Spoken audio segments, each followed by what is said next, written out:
Hey guys, it's Sam and this is Top 5 Wednesday. Top 5 Wednesday is created by Lainey of Ginger Eats Lainey. I will leave her channel as well as the Goodreads group down below for topics and such. This week's topic is 5 books that we were spoiled for.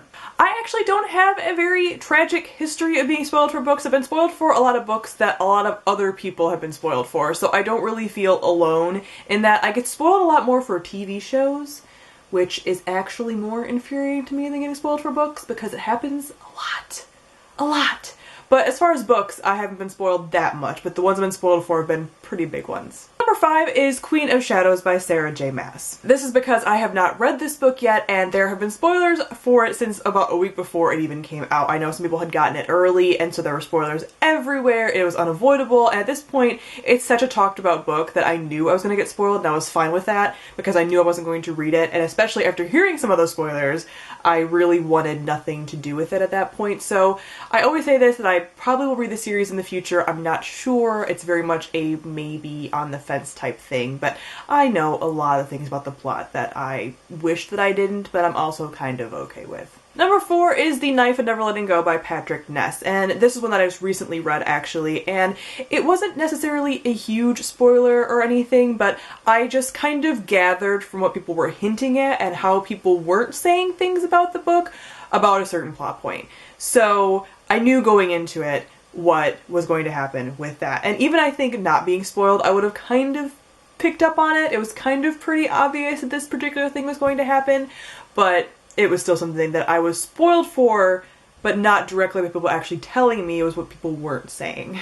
Number 3 is The Fault in Our Stars by John Green. I read this book way after the hype. I think it was about a year, and I completely knew about all the tragedy and everything, and I think I would have enjoyed this book more if I would have read it at the beginning and not known anything, but the fact that I knew what was coming and I knew what was going to happen, it made me really not attach to any of the characters because I knew what was going to happen, and so it kind of ruined the book for me in a lot of ways, honestly. I don't know how I would have felt about the book if I would have gone in blind to it and not known about what was going to happen, but I definitely knew, and I was definitely prepared for it. I definitely kept myself at arm's length from the story because of that. Number 3 may come as a surprise to some people, and that is the Shatter Me trilogy by Tahereh Mafi. I actually went into the series kind of knowing spoilers about the romantic relationships in this series, and I went into the series because of that. So some people get really mad about knowing about different relationship stuff about series. Sometimes I care, but in this situation I really didn't, because I went in there knowing that I was going to read the series specifically for the romance, and that's why I loved this series so much.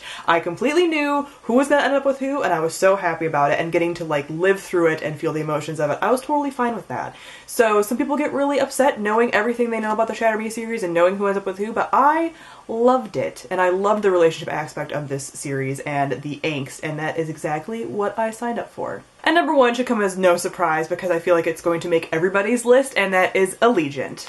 I read Divergent years ago and then forgot when Insurgent came out, and then finally when I got back around to booktube and stuff, I was hearing things about Allegiant, and the big Allegiant spoiler was everywhere. And I actually was spoiled originally for it in a Tumblr post where I was also spoiled for The Fault in Our Stars. So I was spoiled for both in the same Tumblr post. But once I heard that big spoiler, I wasn't really willing to read the series after that, and I started looking into it and completely spoiled myself for the entire book. So I have not read Insurgent or Allegiant, but I know everything about them now. I've looked up reviews and seen people's talks about them and discussion videos and everything like that. So I'm actually glad that I got spoiled for it, because I think if I would have invested myself in that series, I would have been very disappointed. Alright guys, that is it for the books that I've been spoiled for. I would say to comment down below and let me know a book that you've been spoiled for, but then the comments will be full of spoilers and it'll just be a whole war zone down there, so don't comment. Don't tell me any spoilers. I don't want to know. So thank you all for watching, and I'll see all of you guys soon. Bye!